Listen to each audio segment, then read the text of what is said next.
Raquel Carneiro, sou sócia, fundadora e CEO da Ideal Social, e esse aqui é o podcast Social Também Pode.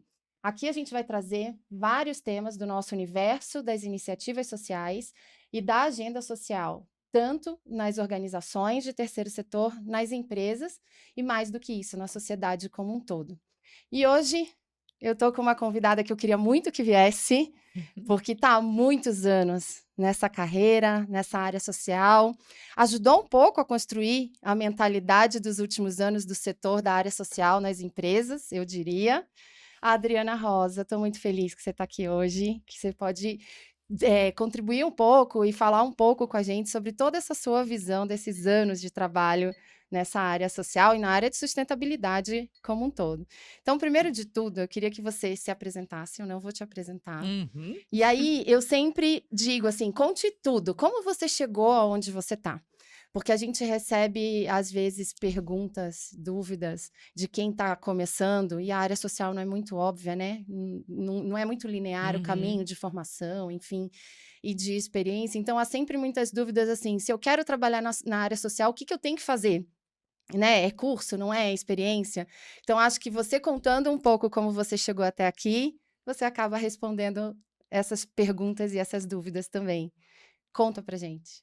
Bom, Raquel, primeiro eu queria te agradecer. Acho que dar voz para essas questões todas que você traz é uma oportunidade muito grande de ajudar pessoas que realmente estão entrando nesse universo. Eu tenho recebido muita demanda nesse sentido. E nós, né, nós estamos há tanto tempo trabalhando por essa área, construindo conteúdos, fazendo parte desse movimento. Então, eu quero te parabenizar pelo projeto Ideal Social. Eu acho que Obrigada. é um podcast bem diferente, é uma proposta muito, muito bacana. É um prazer muito grande estar aqui com você. Ah, nós estamos muito felizes de já estar aqui no início com você. E eu também. Bom, eu sou internacionalista de formação. Quando eu escolhi fazer relações internacionais, foi muito por um desejo de entender esse contexto das relações entre países, ainda naquela época, sem saber muito bem aonde isso ia me levar. Uhum. Eh, Acredito que eu comecei a trabalhar com isso desde pequena, porque algumas causas já me moviam, no interesse de adolescente, fazia alguns programas algumas contribuições com voluntariado, e aí encontrei nas relações internacionais uma possibilidade de ampliar essa visão. Depois eu fiz o Master em Sustentabilidade na FGV, alguns cursos que foram muito direcionados para essa questão de relacionamento, né, com pessoas. Então, à época, a Mil, que falava de engajamento de stakeholders. Uhum. Acredito que uma das formações que talvez mais contribuiu para o que eu atuo hoje foi um programa de facilitação de formação de facilitador, foi o programa Germinar, Legal, que é hein? um programa que realmente dá elementos para fazer interlocuções e construções de ganha-ganha, que é uma coisa que eu acredito muito. Mas acho que o que mais contribuiu para a minha formação foram experiências que eu fui adquirindo ao longo desses anos, em atuações sociais diversas, né, com comunidades, com público interno, com criação de instituto, fundação. Sempre na empresa? Eu trabalhei no terceiro setor por muitos anos, eu iniciei minha carreira no Instituto Etos. Ai, que eh, legal. E aí eh, depois você veio para a área social nas empresas. Essa informação eu não tinha. eu comecei lá nos primórdios do movimento mesmo, quando ainda todo o contexto era responsabilidade social Estava sendo corporativa. construído junto naquele momento. Exatamente, exatamente. Já tinha um olhar muito mais sistêmico sobre as questões ambientais e sociais e quanto uma impactava a outra, não são temas Exato. separados, mas era ainda um início de movimento, né?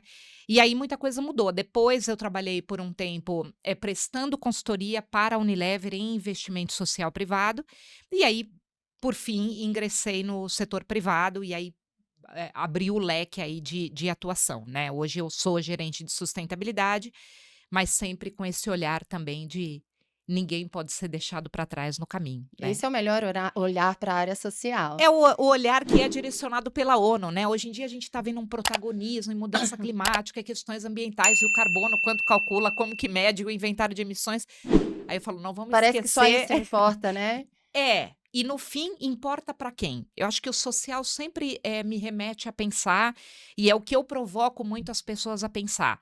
Se todo mundo desaparecer, o planeta é resiliente, ele vai se reestruturar, e aí a gente vai parar de depender dele. Mas nós estamos cuidando de tudo isso para as Para pessoas. Então, as tudo próximas leva ao gerações. social, né? Exato.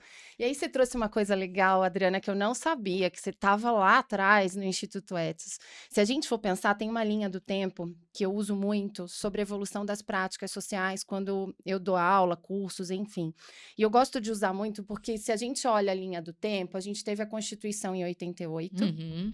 Em 89, a gente tem um embrião do que virou o GIF, o Grupo de Institutos, Sim. Fundações e Empresas, começando a surgir dentro da Câmara de Comércio de São Paulo, e aí muito localizado, a gente está Uhum. falando de empresas só do estado de São Paulo. E aí, depois de alguns anos, a gente tem a formalização do GIF, o CEBED surgindo aí no estado do Rio, e o Instituto Etos. Então, quer dizer, se a gente considerar as 3 primeiras organizações que estão pensando, né, questões socioambientais dentro das empresas, do universo empresarial, o Etos está lá, entre as 3 Uhum. primeiras Uhum. organizações Uhum. pós-Constituição. E uma coisa que eu acho muito legal também é a questão do Etos, eu acho, na minha visão, né, ter um formato de trabalho para aquela época diferenciado, Sim. porque não era só um grupo de trocas de experiência, porque era muito o que acontecia no início, né? Uhum. Não sabemos Uhum. nada e vamos trocar aquilo que a gente está construindo juntos, né? Dentro de uma Exato. pós-ditadura e de um início de Constituição. Exato. O Etos, ele trouxe aporte de conteúdo. Né, ele não era só troca de experiências, mas ele Uhum. tinha conferência, conteúdo, indicadores, enfim, ele vem aportando conhecimento para a área social e você estava lá no início disso, você está construindo. E era conhecimento de diagnóstico, né, Raquel? Que é isso. Eu acho que o grande puxada naquele momento foi a capacidade de articulação que o Etos realmente tinha muito forte, Sim, de trazer alguns empresários para a mesa, muito na voz do fundador, que é o Oded Grajew, na época, trazendo a questão de que, olha, tem um cenário de mudança num um horizonte de curto, médio e longo prazo. que está sendo Qual é o construído. papel que você vai querer exercer frente a isso? E aí a gente tem um movimento nascendo, muita maturidade de algumas empresas, que não precisa nem citar, a gente sabe, Uhum. né?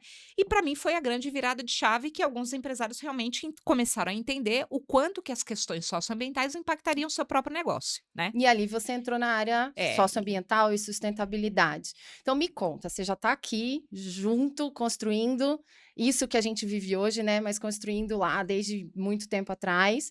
O que você enxerga que são as mudanças desses primeiros 20 anos, talvez 30 no máximo, nem isso, né? De que a gente vem falando uhum, sobre temática socioambiental, sustentabilidade, dentro desse universo da empresa, para entender qual é o meu papel, qual é a minha parcela de responsabilidade nessa história toda. O que uhum. você considera nesse período do início até agora, né? Como avanço? O que você acha? A gente avançou? Em que a gente avançou? Se avançou? E o que talvez a gente esteja vivendo que pode ser um retrocesso?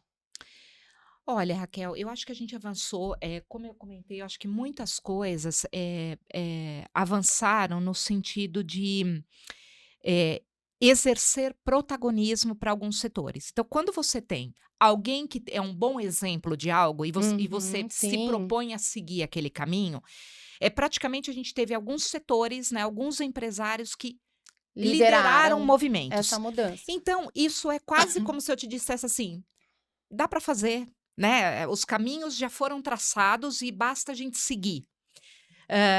Mas isso sempre depende muito da visão de um fundador, né, de um CEO, De uma liderança ali de uma naquele liderança momento. que entende, eu acho que, isso é muito importante a gente pontuar, que entende que hoje a gente tem uma fragilidade social e ambiental muito grande na mesa, que pode reverter numa perda de lucratividade.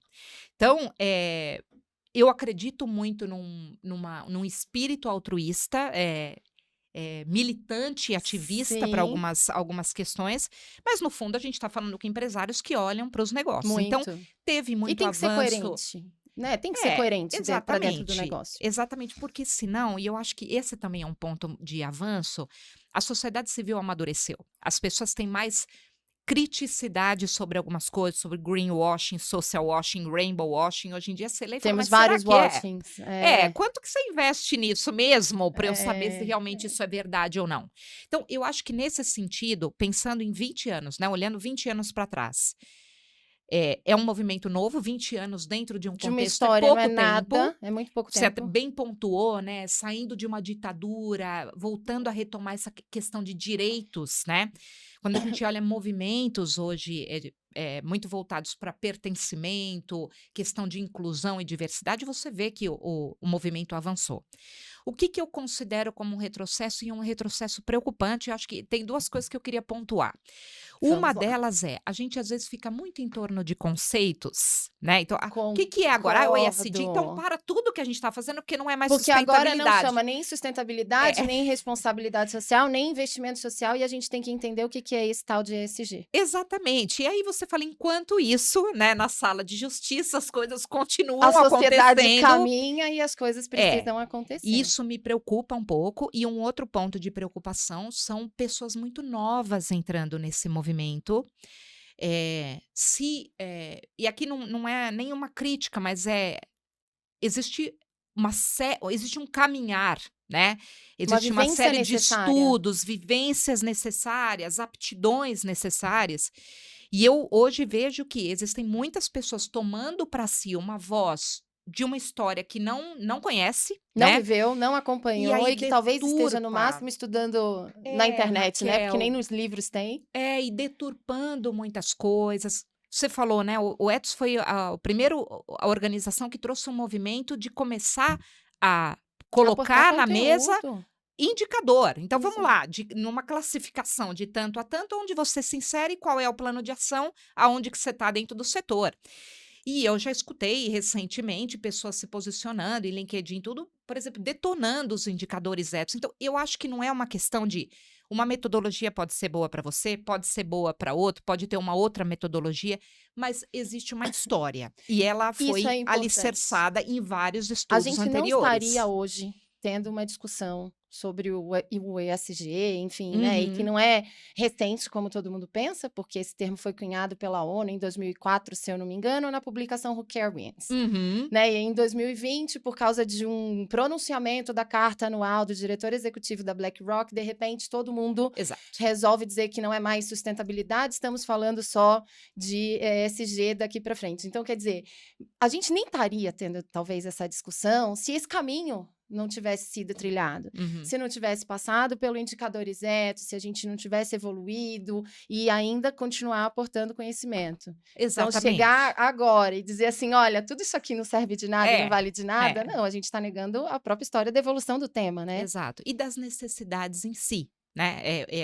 Se a gente tivesse, e aí sim eu acho que tem um ponto de retrocesso.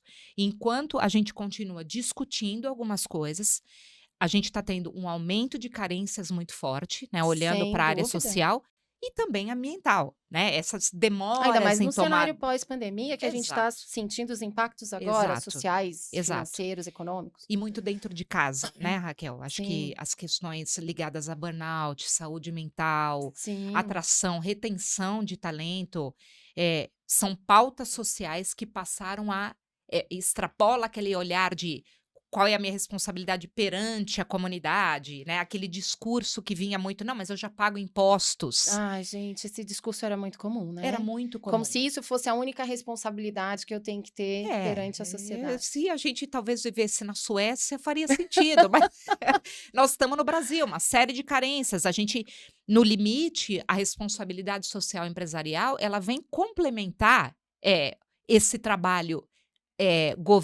governamental. Então, tem esse lance da E tem esferas parceria que nem faz parte, público-privada. né, da obrigação do governo chegar. A gente precisa atuar em conjunto mesmo. Exatamente. Então, eu acho que assim, Temos o único avanços e temos retrocesso alguns nesse sentido mesmo. retrocessos. Acho que tem muita discussão teórica sobre que metodologia usar, a materialidade do ESG financeiro. Vejo esse movimento que você comentou da BlackRock muito forte como um direcionador que aí moveu o mercado financeiro para tudo aquilo que eu te falei no começo. Quer dizer, o empresário olhou e Porque falou, a isso gente vai falou, trazer a gente se impacto. encostou no investimento agora. Aí Então agora Não é realmente... mais porque eu acho que tinha uma questão muito grande no início de falar que o discurso era muito focado no cliente, né, da empresa. Então Aham, impacta nos negócios, porque impacta na minha capacidade de vender aquilo que eu produzo ou o serviço que eu exato. presto, porque o cliente vai ter um olhar diferenciado. E aí não estou falando só o B2C, eu estou falando o Uhum. B2B também. Sim, Ele vai sim, aumentar as condicionantes de um contrato comercial, ele vai deixar isso um pouco mais arrojado, e se eu não acompanhar esse movimento, eu tenho uma tendência a não fechar mais contratos importantes. E aí, quando exatamente. a gente pega lá a carta da BlackRock em 2020, aí a gente está tocando num ponto acima, não é a minha capacidade de vender, mas a minha capacidade de atrair investimento para crescer. Exato, de E aí, entregar talvez isso tenha resultado. sido a grande mobilização, né? Exatamente, exatamente. E aí, eu queria te perguntar uma coisa. Você Hum. falou dos conceitos, né? Que todo mundo vai engessando, encaixando muito a questão dos conceitos. Como você enxerga essa equação? Porque nesses 20 anos, brasileiro e a área social, principalmente, a gente é exímio em determinar nomes que a gente só pode usar e que aquele é o politicamente correto, Uhum, né? E que aquele tem uma carga de significado muito grande, mas que a gente mesmo constrói e daqui a alguns anos a gente mesmo diz que aquilo que a gente exato. construiu está errado e a gente cria outro nome para aquilo. Então, nesse tempo todo, nesses pelo menos 20 anos de área social, a gente tem uma equação acontecendo e que Uhum, talvez tenha ficado um pouco mais bagunçada com a questão do ASG. Então, a gente vem de um termo que é a responsabilidade social. Depois de um tempo, pelo próprio movimento do GIF, a gente avança para o termo do investimento social, sim, para sim. diferenciar do que é interesse interno, interesse individual, interesse coletivo, enfim. Depois a gente pode até falar um pouquinho Aham, disso tudo. aham. A gente tem a sustentabilidade como conceito, eu não vou dizer que é nenhum termo, né, porque a gente tem um conceito do triple bottom line ali atrás, que ampara o Uhum. trabalho, mas que eu também acho que ao longo do tempo isso foi sendo deturpado. A gente usa sustentabilidade cada um do seu jeito e com o significado que a gente quiser Sim, hoje em dia. sim. E a gente chegou no ESG, que para piorar, ele não significa nada. Porque se a gente for Exato, pensar, exato. a gente tá. O ESG é uma sigla que reúne as iniciais de 3 palavras: ambiental, social e governança. Uhum, Mas o que ambiental, social e governança? E eu acho engraçado que até no próprio discurso das pessoas, as pessoas não conseguem colocar o termo numa frase, aham. porque ele não Não, tem. não, não Eles, é, você eles não são só consegue dar 3 iniciais. sentido, Então né. eu costumo dizer que são eixos que a gente Aham. vai analisar. Não é uma palavra aleatória, mas a gente tem uma mistura e talvez.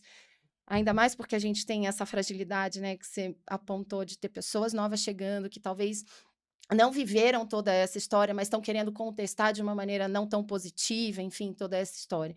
Como que você enxerga que está acontecendo essa equação no dia a dia? Porque você está no segundo setor, na área social, na área de sustentabilidade, na área socioambiental, há muitos anos. Você viveu isso, Uhum. não só no Ethos, mas dentro de várias grandes companhias. E eu te conheci numa delas, inclusive há alguns anos, muitos Aham. anos atrás.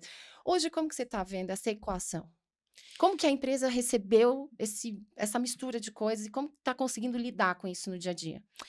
Eu acho que o que está posto para as empresas é a pressão sobre o ESG, né, então, até é interessante comentar, às vezes eu vejo e recebo, né, contatos de headhunter de empresas que já têm área de sustentabilidade procurando uma pessoa de ESG, eu falo: Oi? "Oi?" Não entendi muito bem. O que que é o ponto que eu acho que, a gente precisa estar atento? Muitas pessoas acham que é a mesma coisa e não é. E aí eu vou dar um exemplo muito prático. Quando você pega a materialidade, do ESG, que lembrando, é um olhar do mercado financeiro. Então é Financeiro, assim, a eu vou gente está falando investir de na tua empresa, aí investimento. eu vou olhar algumas coisas que podem me dar, uma variável de risco de investimento sobre os aspectos sociais, ambientais e de governança. Isso muda de um setor para o outro, Sem né. dúvida. Então, tem setores que, por exemplo, a questão de segurança, saúde do colaborador é É muito muito forte importante e tem outros que não. Então vamos lá, dentro da sigla ESG é assim que o mundo funciona. Quais são os parâmetros sociais, para ambientais de estabelecer uma governança análise que eu de preciso olhar risco.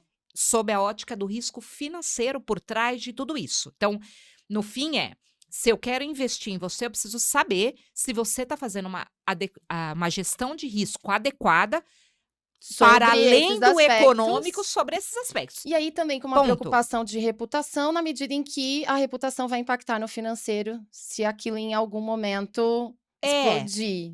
mas aí também, você até comentou, né, a diferença entre o setor B2B e B2C. Não necessariamente sob a ótica do investidor, isso é o mais importante.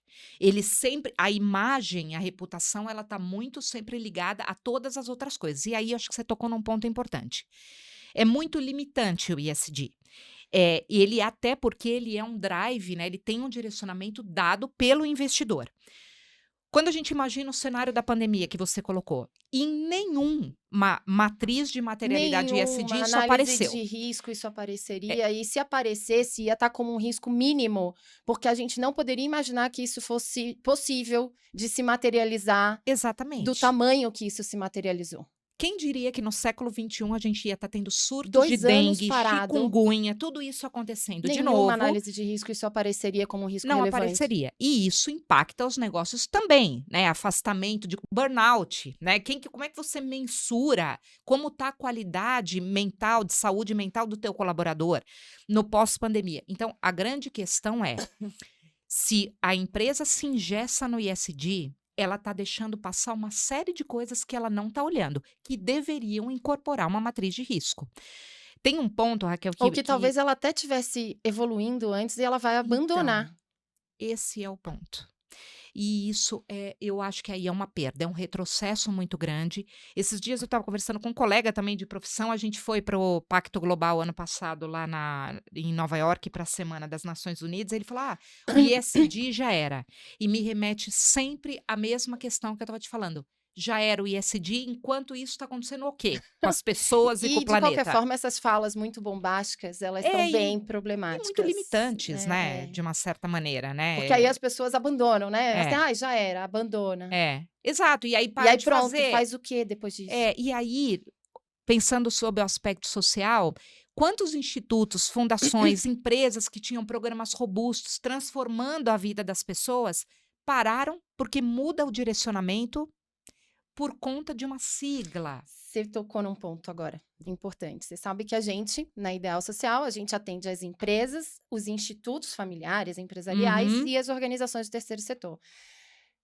A gente tem percebido um movimento de institutos criados por famílias sócias ou acionistas de grandes empresas, Uhum. ou institutos empresariais que estão chegando num ponto da empresa dizer, não sei o que faço com você daqui para frente. E aí vem aquela coisa, é um novo planejamento estratégico? Não, é um novo posicionamento. Tá, eu reposiciono o que eu faço, mas quem paga a conta? E aí, institutos nascidos de dentro da empresa, cada vez mais virando captadores de recursos no mercado e competindo com por esses recursos com organizações menores e independentes que faziam também um trabalho super importante até então. E aí esse cenário também me preocupa um pouco, porque é isso, eu vou abandonando as práticas, vou deixando de lado aquilo que eu estava construindo bem, que estava indo super bem, porque agora eu tenho que dar conta de um outro tema, com uma visão do mercado financeiro, com uma visão que é puramente de risco e investimento. E aí, como que você vê esse movimento hoje? Você conduz a área, né, de sustentabilidade, enfim, você já passou por setores diferentes. Você entende, você vê uma forma única que o segundo setor está evoluindo para lidar com todos esses temas. Você vê diferença entre setores, você vê diferença entre cultura empresarial, e aí não tem tanto a ver com o setor, mas a cultura do acionista ou a cultura dos sócios daquela empresa. Como que isso está coexistindo? Aqui, eu já passei por isso, tá? De realmente você criar um instituto com todo o direcionador, atuando, tendo frutos colhidos dos projetos e daquilo que o instituto fazia. E aí, o que você tem, aonde que os institutos e as fundações se fragilizam muito? Muitas vezes a empresa, e aqui não tem desconhecimento, é negligência, tá? Eu não vou, eu tô falando de uma forma generalizada. Muitas vezes, empresas criam institutos e fundações para tentar fazer um negócio que eu tenho pavor, que são todos os washings da vida, como eu comentei, né? Sim. O que que acontece? Eu não cuido das minhas externalidades, do impacto que o meu negócio gera, por exemplo, numa comunidade, e eu quero criar um instituto, porque eu entendo que aí eu vou fazer bem, né? Vai ser Eu legal. limito o investimento, Vou fazer crio um uma programa forma de de educação, atuação. eu dou uma cesta básica, eu faço alguma coisa. O que que acontece? Essa conta nunca vai fechar. E tem 2 pontos muito frágeis aqui. Quando se cria um instituto, uma fundação, e aqui é o que eu te falei, não tem desconhecimento, é uma escolha. Aqui eu posso captar recurso, isso é o que os caras acham, tá? Na prática, isso não acontece. Aqui eu viro Mocip, eu posso captar recurso. Eu Olha que tenho uma outra legal, eu tenho projeção no foto. mercado. Exato, eu vou ter uma imagem de um altruísta, um filântropo que investe Talvez eu acesse meu naturalmente. próprio incentivo fiscal. É, exato. Aí tem todo o arcabouço de renúncia fiscal. Isso é o sonho. A realidade, primeiro, uma coisa, outra é outra. Embora cuidar de externalidade não vá da mídia, porque isso é obrigação, Sim. em algum momento, e aí vem a parte linda, que é o amadurecimento da sociedade civil, a pressão da União Europeia, né? Então, todas essas regulações que vêm de fora. A PL agora de 2022, que está discutindo a devida diligência de direitos humanos para as empresas, né, que já está vigente na Alemanha, na Suíça, na França. Assim, é o que eu te falei, não tem como você falar, eu não sei o que fazer. Então, a grande verdade é, quando se cria um instituto e uma fundação com a perspectiva de silenciar as externalidades, não vai dar certo. Não vai dar Outra certo. coisa que não vai dar certo, você achar que criar uma entidade do terceiro setor vai te dar acesso ao uso de lei de incentivo, a colocar projeto. Não vai. Hoje tem um cenário na mesa, Raquel, muito bacana, que é a questão do crédito de carbono, né? Sim. Tem muita gente correndo atrás disso. Não, porque eu vou plantar árvore e resolveu. Todo o arcabouço que hoje direciona uma empresa a ter acesso à comercialização de crédito de carbono tem uma perspectiva social Gigantesca.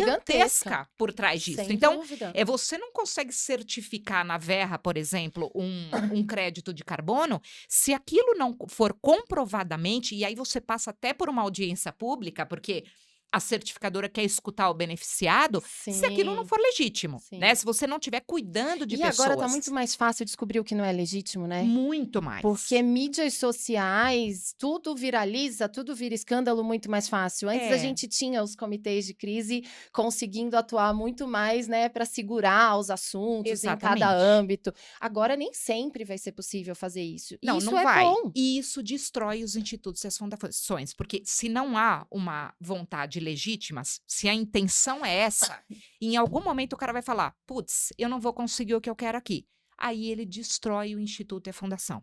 E aí você tem todas as pessoas que estavam, às vezes, sendo beneficiadas por programas, projetos Sim. dentro, que E que, e simplesmente. que, na maioria das vezes, são bons projetos e Sim, vão ser sim, abandonados. sim, exatamente.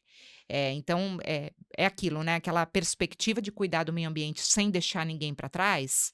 Esse retrocesso, e eu vou te falar, esse retrocesso mancha a A re- imagem de uma empresa. Mancha a reputação. Né? Então, o que eu vejo hoje, os institutos e as fundações que estão de pé são aqueles que entenderam que não vai cuidar de externalidade. E aí é tão inteligente esse movimento quando você cria essas organizações com esse intuito, porque você pode incidir em algum momento em mudanças de políticas públicas, você Sim, você exerce pode ter um liderança, você impacto muda, social muito maior. é o melhor que você pode A chegar, né? gente tem duas situações que em alguns momentos chegaram ou chegam para a gente, né? Um deles é a empresa que não tem ainda o seu instituto ou sua fundação, que Hum, está estruturando a sua estratégia social e que fala assim, quero criar o meu instituto, né? E a minha postura, a nossa postura é sempre de perguntar primeiro, para quê? Porque maravilha. parece que é a solução dos mundos, mas não é. E aí eu sempre digo, vamos entender para quê? Qual o teu grande objetivo? Porque um instituto, mesmo sendo empresarial, ele custa, Uhum. você tem que manter. Alguns deles, de fato, têm um bom potencial de ser um captador de recursos externo, porque eles têm metodologias muito bem construídas, comprovadas de impacto social. E Uhum. aí tem um interesse público, porque aquela metodologia ser escalada, ser disponibilizada, é um interesse que não é restrito à Sim, empresa que criou o próprio instituto.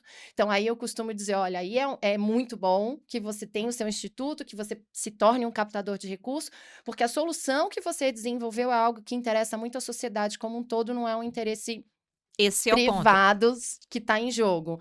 Agora, se isso não está bem equacionado, o instituto custa. E, às vezes, você pode ter ações muito pertinentes acontecendo dentro de uma empresa, numa área da empresa, com CNPJ Uhum, lucrativo, uhum. mas ações muito pertinentes e talvez você nem precise do instituto. E aí eu te pergunto, quando ter e quando não ter um instituto e o que ele deveria cuidar? Você está falando das externalidades, você trouxe o risco, você trouxe a materialidade. Isso Raquel, cabe ao instituto? que bom que você faz essa pergunta. Que bom que você pergunta isso, porque é sobre isso, né? Quando ter ou não ter um instituto, na minha opinião, se a tua perspectiva é cuidar de externalidade do negócio, não faça.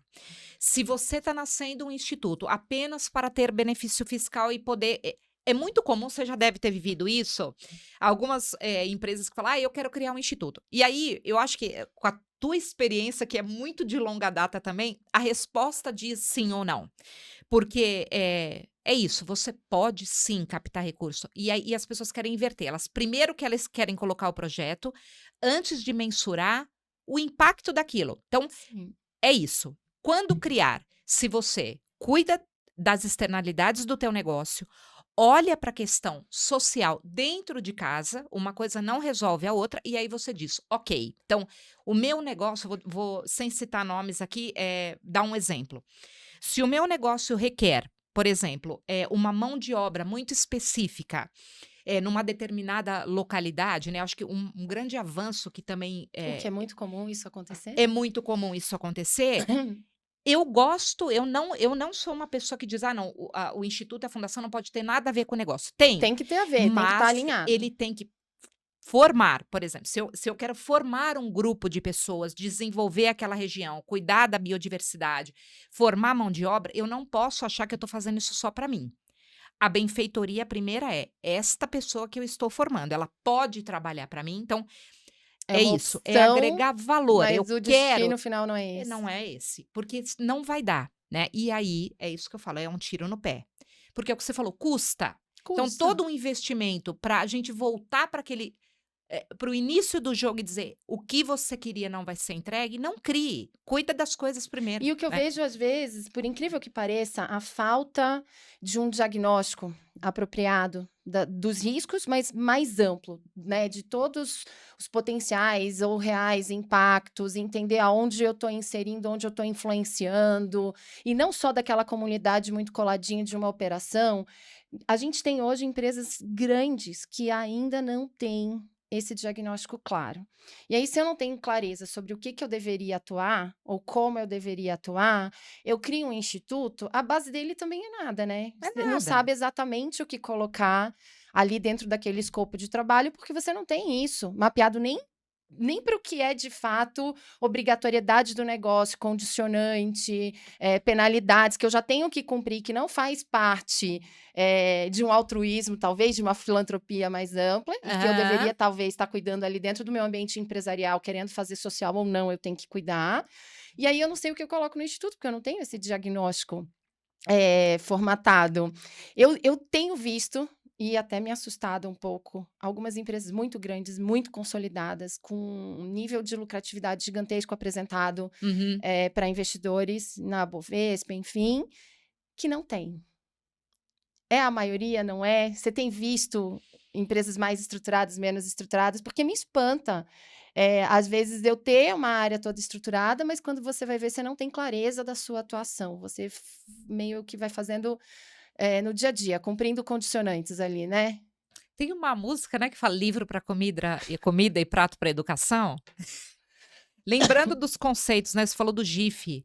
O que é um investimento social privado, conceitualmente falando, pela definição do GIF? São ações planejadas, monitoradas e mensuradas, com a participação da parte. Então, eu já tive na minha história algo muito pronto, né? Um projeto de prateleira. Olha, eu quero fazer uma educação à distância, por exemplo, numa comunidade X. Aí você chega lá na comunidade X, você fala assim: nossa, que legal, não tem computador.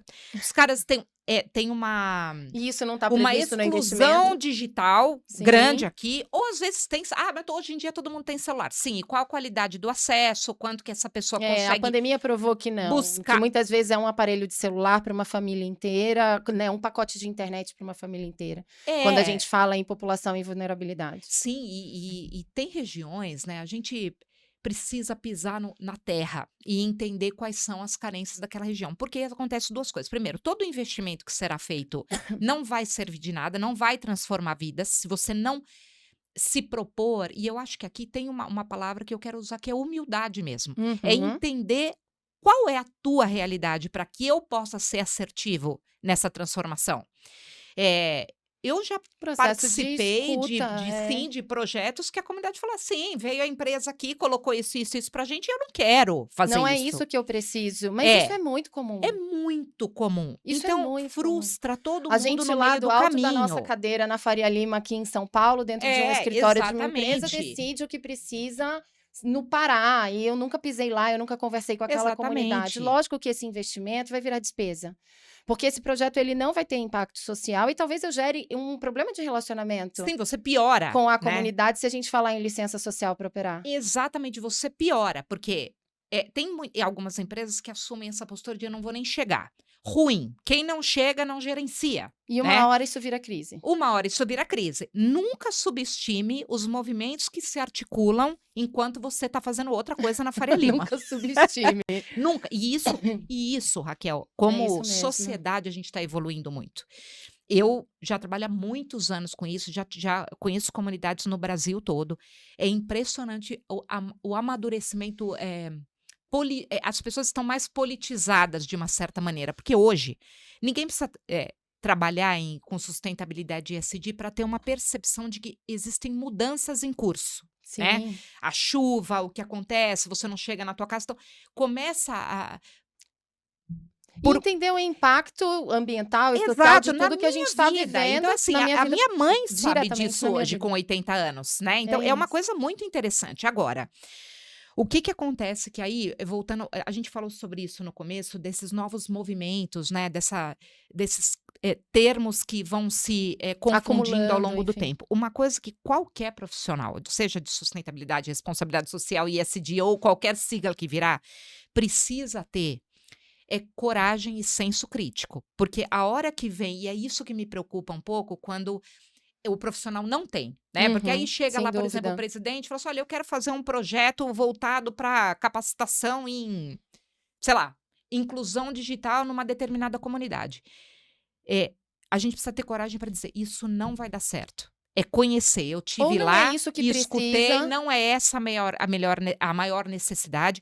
E lembrando, existem vários movimentos acontecendo. Diligência em direitos humanos, o plano de transição ecológica do governo, que ele tá, qual é o aspecto social que é realmente o pano de fundo de tudo isso?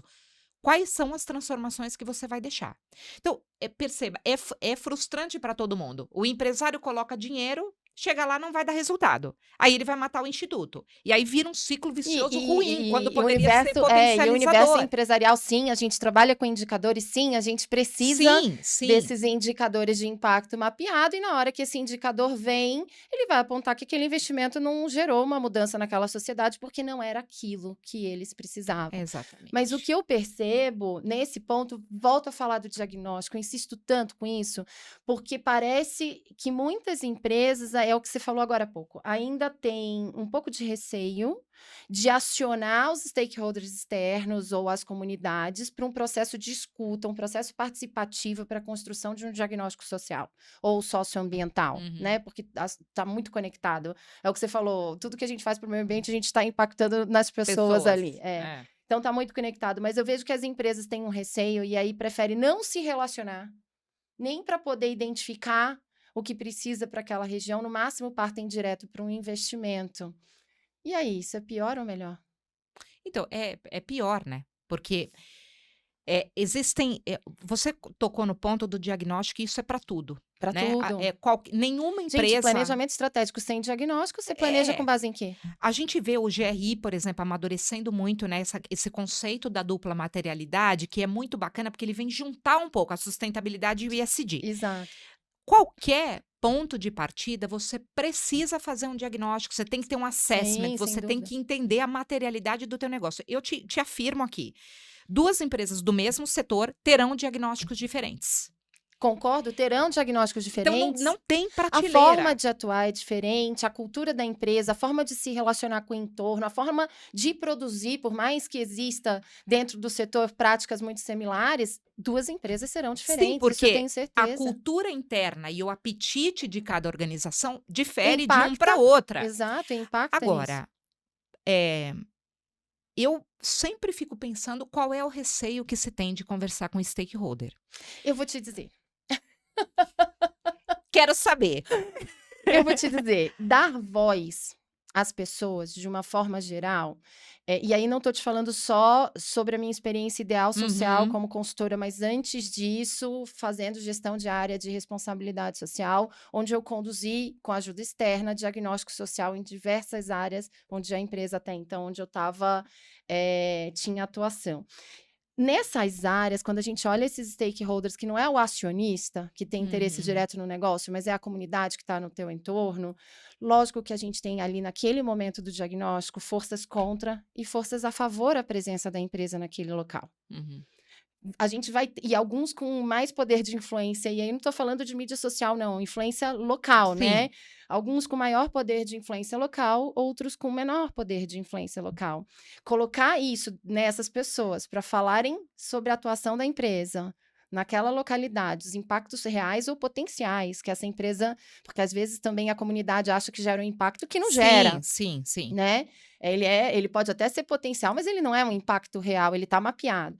Mas colocar essas pessoas no processo de escuta e dar voz gera receio.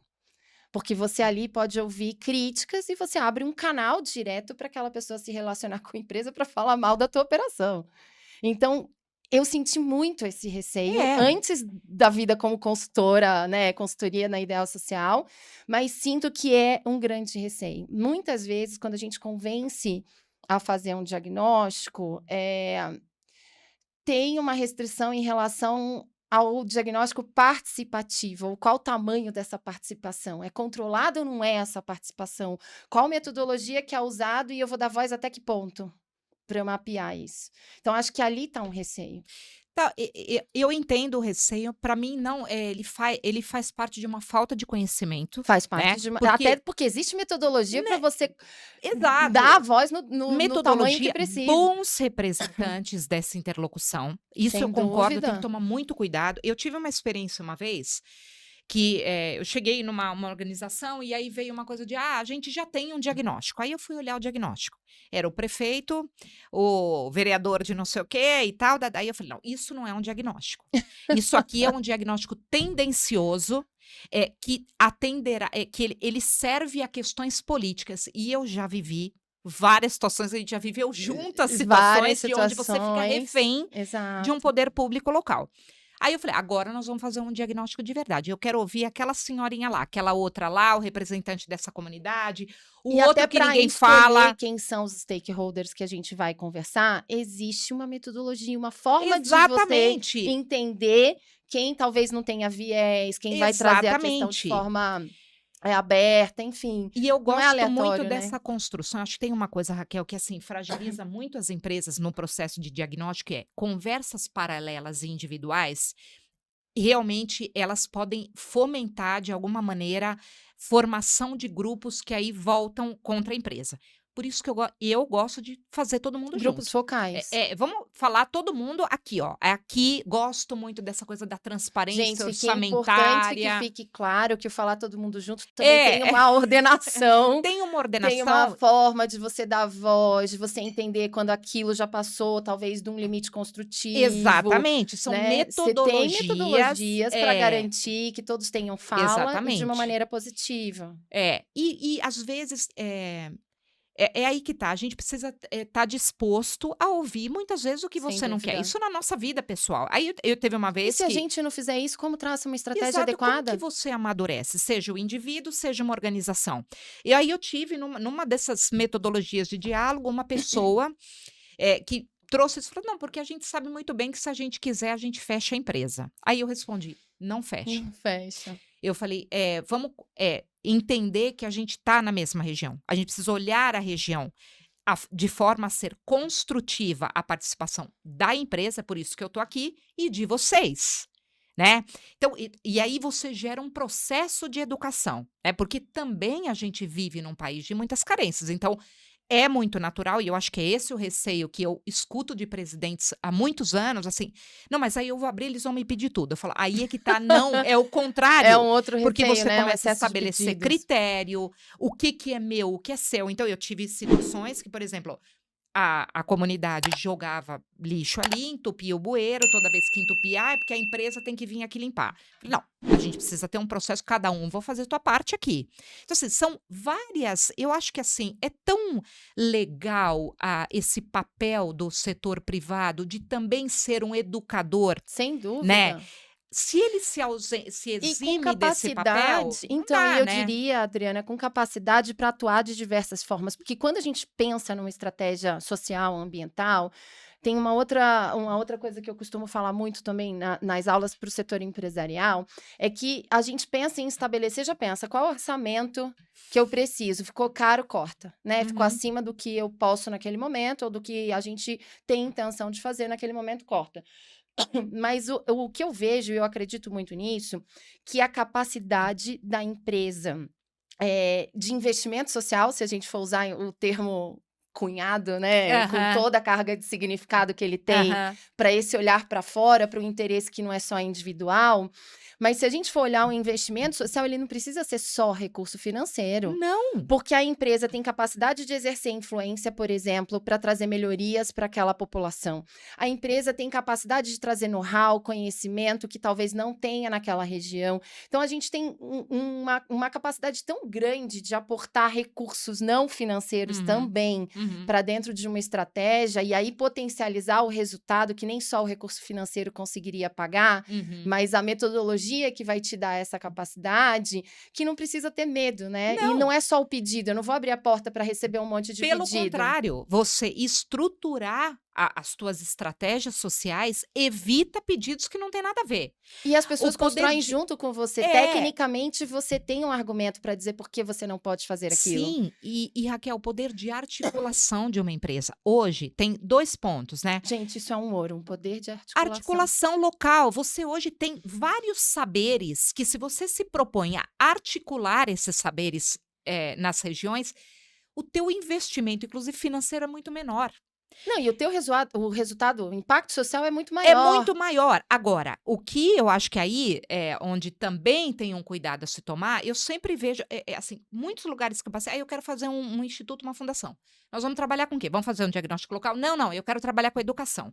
Se a gente olhar ao longo desses anos a quantidade de empresas que investem em educação, a gente deveria estar liderando rankings educacionais no país. 84%, se eu não me engano, Eu não do tinha esse número. do censo GIF é que variou dos 4 anos para cá entre Aham. 86% e 84%. Então, um desses é o último número do último censo, mas se eu não me engano 84% de todo o investimento social dos associados do GIF tem foco para educação. E a gente está falando de um grupo, né, que é Enorme, né? enorme, um Enorme. grupo de investidores sociais gigantesco, talvez o maior grupo associado Aham. em uma única organização. Então, quer dizer, o investimento para a educação é enorme. Mas aí tem também um ponto: educação o quê? Dentro da educação, Exato. porque aí todo mundo quer fazer gestão escolar. Aí Então. todo mundo só quer fazer como se, né, Capacitação de professor. ou gestão para diretores aprenderem a gerir a escola. Aí você É, fala, gente, a pessoa chega fez a ser até uma faculdade, uma uma pós-graduação, ela tem invasão. toda a formação e É, capacidade de fazer é, isso, é, né? Ela é. talvez não tenha insumos, cenário, investimento necessário e uma série de outras coisas, mas aí direciona para uma única coisa, um E um volume gigante de recorte que não faz investimento. sentido. A gente, quando a gente fala em pobreza, não é pobreza financeira. Uma pessoa que está numa situação muito vulnerável, ela tem várias pobrezas na vida dela. Tem os filhos das oportunidades e os filhos de carências.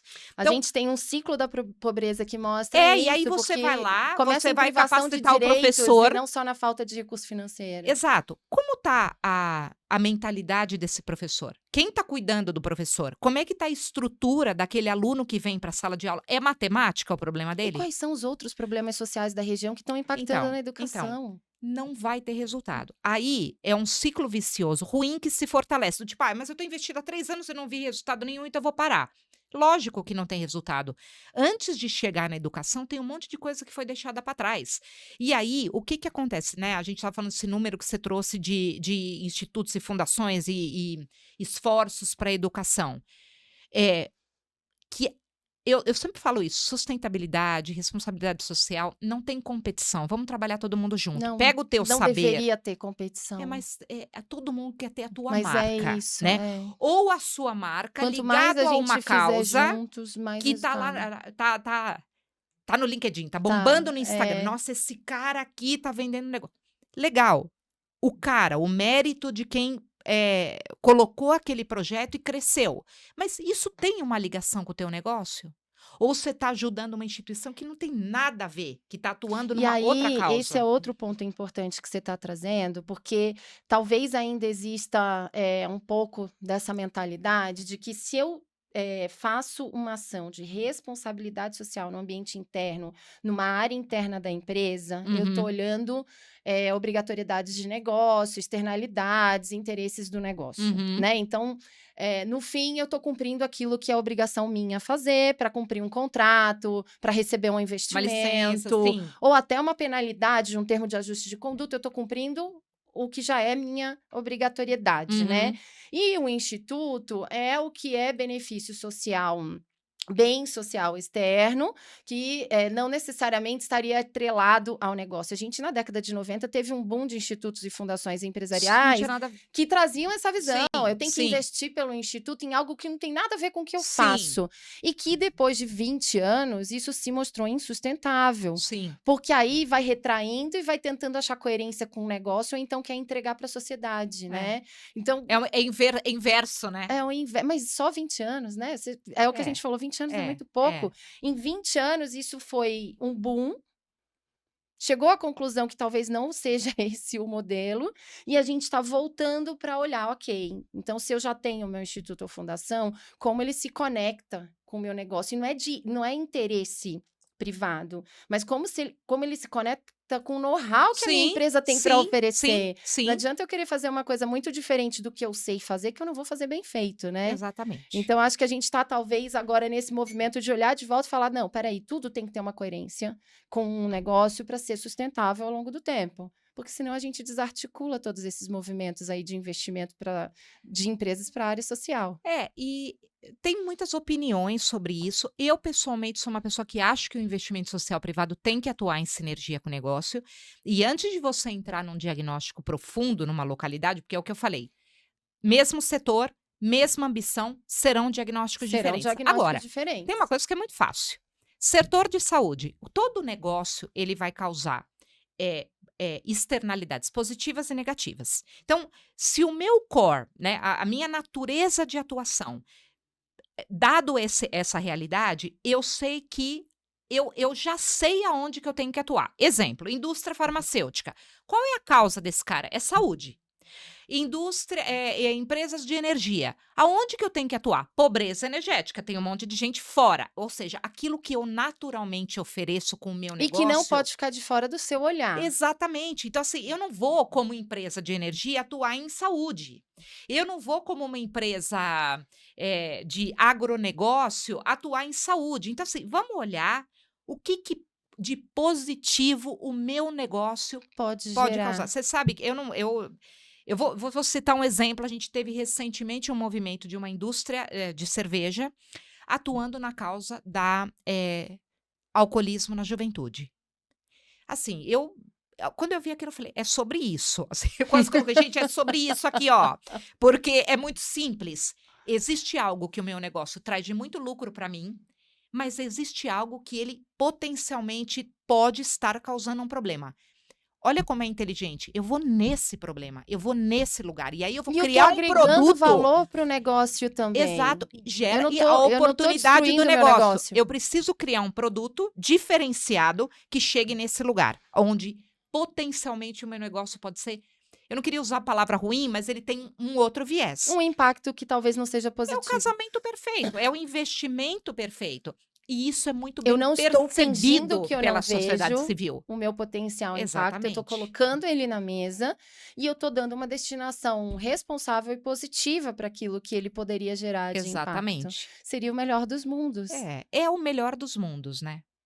Eu acho que assim, quando eu olho para frente e olhando para essas pressões todas que o mercado está trazendo, e aí sempre lembrando que o investimento social privado não é o único tema social que uma empresa tem que cuidar, né? Sim. Ele é como se você faz ali o teu diagnóstico social, você tem questões internas, você tem questão com o sindicato, você tem questões Você tem externas uma e série aí de você tem uma causa. pautas. Exato. Nesta causa, você aprofunda e aí você gera uma transformação, que pode ser numa micro ou numa macro escala.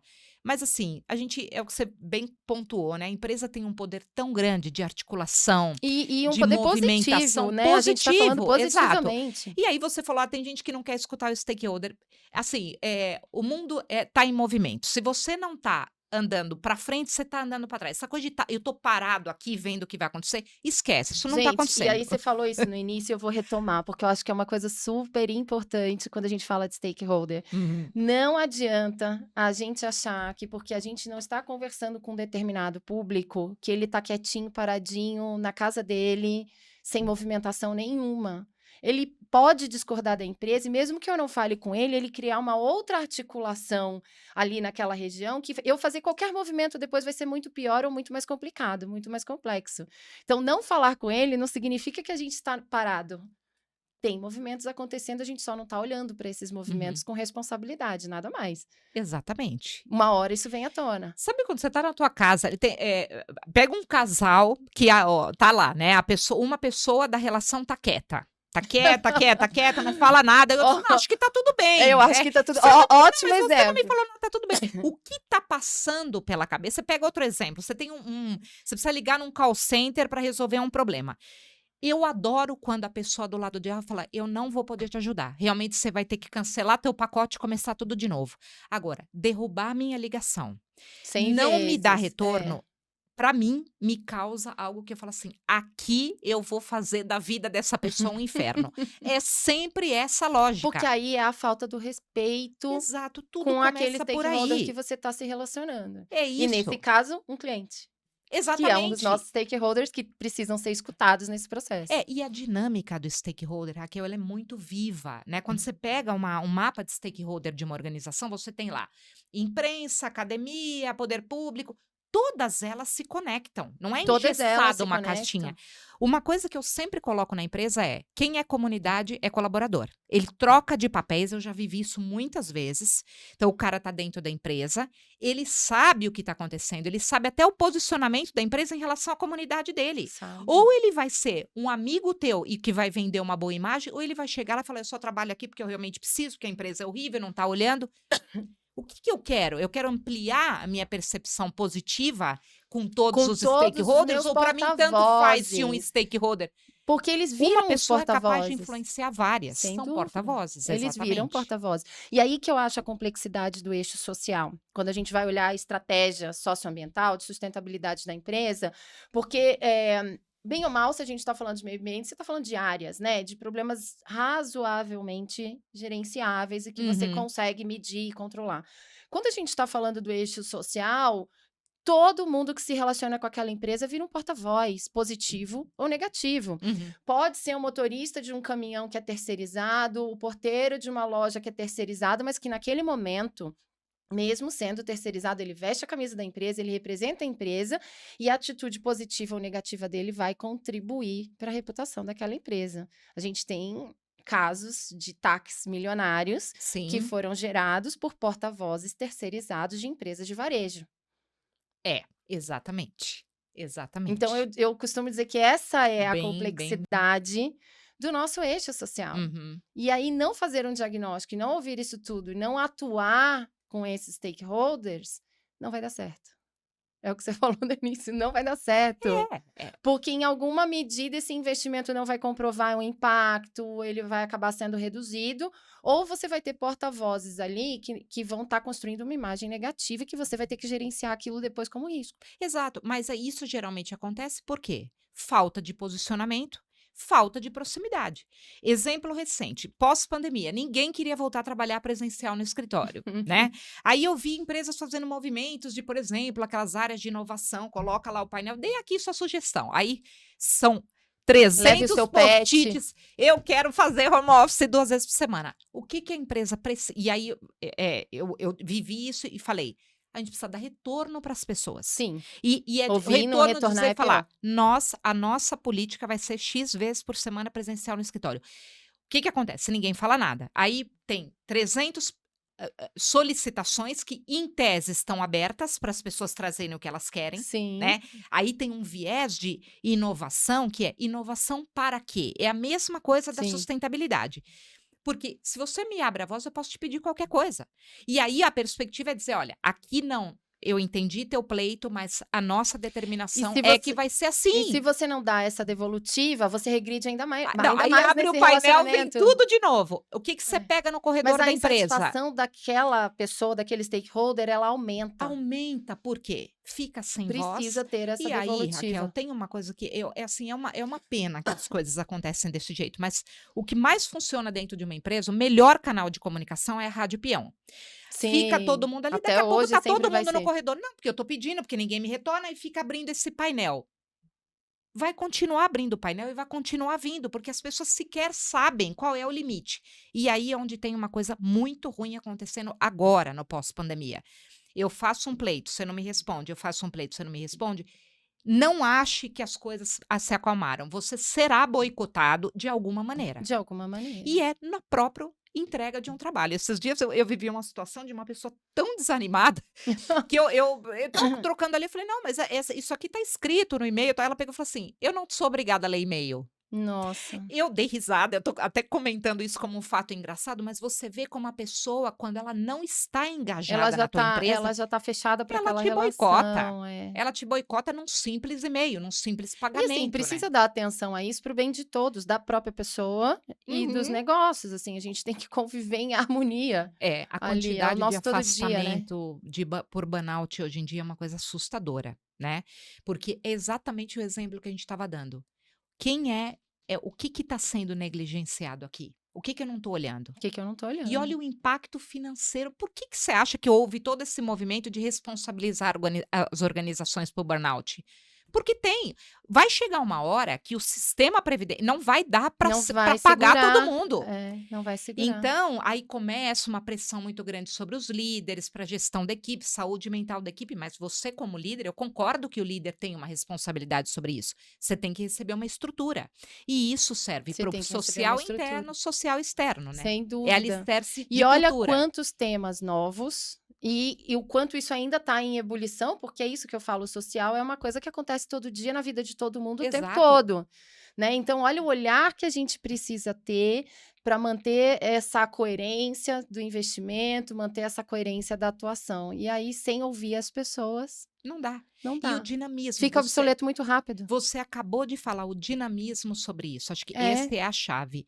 A gente não tinha, há 10 anos atrás, um cenário migratório, tantos refugiados. Não tinha. Que hoje virou uma causa social. Tem várias organizações Virou. tratando questão A de gente atende, etarismo. inclusive, uma empresa que uma parte do investimento social é focado nisso, porque faz muita coerência. E com vai aquilo ter que cada eles vez atuam. mais refugiados climáticos, mais pessoas migrando para os países que já têm seus desafios socioambientais. Então, as causas estão num dinamismo muito grande. Acompanhar esses movimentos é muito importante. E, sobretudo, mesmo se você não tiver tempo para ler tudo o que está acontecendo, vai lá e pergunta, entende a tua região.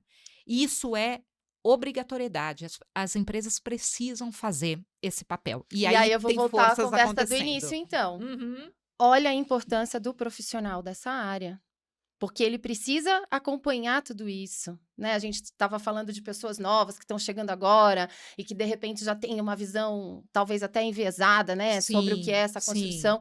Mas olha a importância da gente estar o tempo todo olhando tudo que está acontecendo, porque às vezes você tem que fazer um quebra-cabeça ali para chegar numa conclusão, né? O É. social não é tão óbvio assim, tem É várias muito forças mais que se complexo. impactam, que se Por isso que influenciam. o S, que aí fala o S do Do ISD, ESG. ai, me irrita terrivelmente, mas assim, por que que o social é tão complexo? Porque o ambiental é técnico, é cálculo, É né? cálculo. Geralmente você tem uma mensuração muito mais rápida no sentido de, por exemplo, você pega um programa social, é muito normal.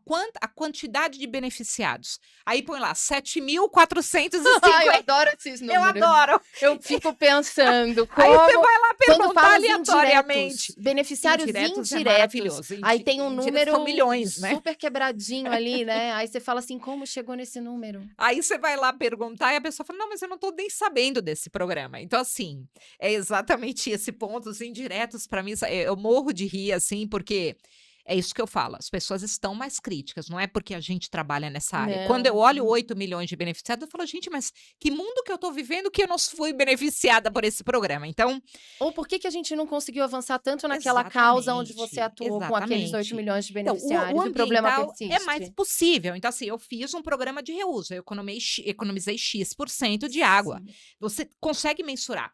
Toda a legislação, essa questão de emissões, que está hoje muito latente, por que que ela não andou até agora? Porque ela tem uma perspectiva de como eu vou calcular a empresa dentro de um setor, o setor na contribuição na NDC brasileira, e isso com a contribuição da bolinha, o planeta Terra, sabe aquela Exato, coisinha? é. Então, é mais fácil porque você tem um caminho técnico. O social Sim, o não. social não é Social isso. só acontece, por isso que eu usei a palavra humildade. Disponha-se a conhecer o outro. Isso, a gente está falando de empresa, mas eu trago isso para um âmbito pessoal. A gente só cresce quando a gente se dispõe a ouvir o que está bom e o que está ruim. A gente cresce É isso. individualmente também no olhar do outro, Então eu fazendo vou sentido ou trazer não. a gente está chegando no finalzinho do tempo, eu vou trazer você Ó. falou do âmbito pessoal, eu vou Oh. trazer uma pergunta para o âmbito pessoal. Adriana Rosa, pessoa física, agora não mais a executiva que está lá cuidando da área de sustentabilidade. Você tem uma causa pessoal que seja sua, do seu coração? Tenho, Raquel, e isso que eu falei muito antes de estudar, é algo desde pequena eu sempre olhei muito para carências infantis, né, e de um tempo para cá, olhando também muito para a questão da carência de idosos. São as 2 Uhum. pontas geracionais que realmente me toca muito quando eu vejo um idoso na rua, né, quer dizer, toda uma trajetória, uma vida de carências que culmina num momento que você já não tem muito mais perspectiva. E isso acontecendo também numa outra ponta. Cenário de refugiados, de pobreza, quais são as oportunidades que essas pessoas vão ter ao longo da vida para chegar lá na ponta e um dia se tornar um idoso? Sabe quando você olha um ciclo e fala, é como se eu estivesse vendo aqui no idoso, esse jovem é a mesma pessoa para mim. Uhum. Então, é uma Você está causa olhando que um me ciclo move de muito evolução e que ali. está havendo uma perda eh, no país, né, no mundo como um todo, por não estar olhando isso. A gente olha para a educação, falou de Sim. educação, olha essa trajetória, a qualidade hoje de jovem aprendiz, estagiário, Eu diria até que se a tá gente tão olha a ruim. criança, você ainda tem talvez uma quantidade maior de Sim, iniciativas exato. sociais olhando a infância, mas de fato o idoso, É você nesse encontra sentido. um grupo menor que realmente investe ou que está preocupado com a É, causa do porque é idoso. isso, eu acho que quando eu olho a criança, esse paralelo com o idoso o que que eu posso olhar deste público infantil para que não se torne mais um idoso nessa situação? E aí a causa do idoso, por que que muitas pessoas evitam? Porque isso mexe muito com o indivíduo. Eu já fiz muitas causas, de voluntariado para idosos e ouvi executivos falar: "Eu não consigo dar conta de olhar para essas pessoas, me remete ao meu pai, me remete a mim mesmo". É por isso que eu falei: "Você cresce na troca com o outro", senão Eu a gente tenho está ali causas naquele que mundo. Qual é a sua? ai gente, eu defenderia Comece, né. não, não, mas eu diria que eu tenho alguns focos, mas eu tenho, uma causa que é essa que eu posso, apoiar, eu posso doar, mas eu tenho dificuldade de lidar diretamente e olhar, atuar numa instituição, por exemplo, que atue diretamente com o público, é violência e exploração sexual infantil. Sim. Essa é uma causa que eu acho extremamente necessária de ser olhada, que se fala pouco, se olha pouco, tráfico. A gente estava vendo matérias, notícias sobre a Ilha de Marajó, o quanto de tráfico de pessoas, prostituição infantil, enfim. Eu acho que isso o tempo todo esteve posto, de forma geral, impacta no universo das empresas e poucas empresas olham para isso, Sim. porque quando a gente Esse olha a é um questão de tema que quase ninguém quer logística, tocar, ninguém quer tocar. que nem saneamento. Não quero mexer com isso, por Não, mais que tenha viés ninguém com o quer negócio. tocar, e muitos têm. Isso, se você olhar, vai aparecer na análise de risco. Apareceria numa materialidade, quando você olha frota de caminhão, logística de produto. Isso vai aparecer, mas é uma coisa que parece que a gente ainda coloca ali no Porque são cantinho para não temas olhar. tabu, e eu vou te dizer uma coisa, o programa Na Mão Certa, por exemplo, que vem militando há tantos Há anos anos, né? por essa causa, quando eles tiveram o viés de começar a tratar, eu trabalhei numa empresa de navegação, né, logística, e eles começaram a ampliar esse olhar para o crescimento da logística por rios. Então, eu saio só do caminhoneiro, eu começo a olhar os embarcados e as Sim, populações ribeirinhas no caminho, né? sim. E aí tem muito Muitas material que fragilidades. você vê as crianças se aproximando das embarcações. Mas as É últimas matérias que horrível. saíram sobre a Ilha de Marajó são dos pais levando as filhas Então, esperando pois as é. embarcações chegar, gente. Pois é, Raquel. E aí eu falei, nem turismo eu quero fazer mais nessa região, porque eu não imagino Sim, eu chegar sim. naquela região com a minha filha pequena e saber que tudo aquilo está acontecendo ali em volta. E Não aí é é o uma coisa que ponto, eu quando iria. eles começaram Não a mexer no conseguiria. turismo, eles qual que eu acho que esse é um ponto, por que esse é um tema tão tabu? Porque ele é um tema que ele é externo, é um problema social, mas que muitas vezes o meu colaborador corrobora para que ele piore. Sim. Então, para eu tratar essa Nem que seja causa, através da negligência. exatamente, da falta de entendimento, do Sim. impacto. Me lembro, eu citei o programa Não Certo uma vez que me foi relatado isso por eles lá. O quanto que um caminhoneiro chorou a hora que ele entendeu o impacto naquilo. Porque para ele estava fazendo bem para aquela criança. Eu tô ajudando a família. Meu Deus. A gente tem que falar mais sobre A essa gente tem que falar causa. mais sobre todas as Não, sobre causas. todas, mas eu acho que essa é uma das, não é a Aham. única, que a gente ainda olha pouco, que impacta, que deveria estar com um olhar mais apurado na Sim, análise de sim, risco, sim, que a gente sim. tinha que olhar isso um pouco melhor como externalidade de muitos setores, e a gente ainda negligencia isso. Principalmente nas empresas que têm um universo masculino muito Muito presente, grande. né? Porque é isso que eu falo. Raquel, quando você está dentro de uma empresa, você vê que as pessoas são imersas nas suas caixas, né? Elas têm um monte de coisa para resolver.